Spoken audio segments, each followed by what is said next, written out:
দেশে জ্বালানি সংকটের মধ্যে কমে অধ্যক্ষে প্রধানমন্ত্রীর কনভয়। আবারও জানিয়ে রাখি, দেশের প্রধানমন্ত্রীর কনভয় অর্ধেককে কমানো হয়েছে।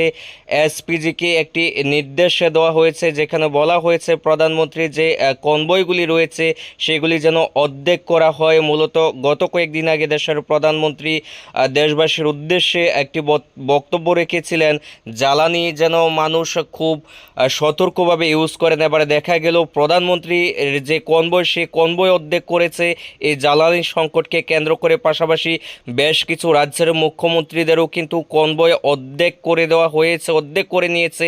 তারা প্রধানমন্ত্রী যে দিশা দেখিয়েছেন সে দিশাতেই কিন্তু বেশ কিছু রাজ্যের মুখ্যমন্ত্রী এই পদক্ষেপে নিয়েছেন। ত্রিপুরা রাজ্যের মুখ্যমন্ত্রীর কনভয়ও কিন্তু অর্ধেক করার পরিকল্পনা রয়েছে।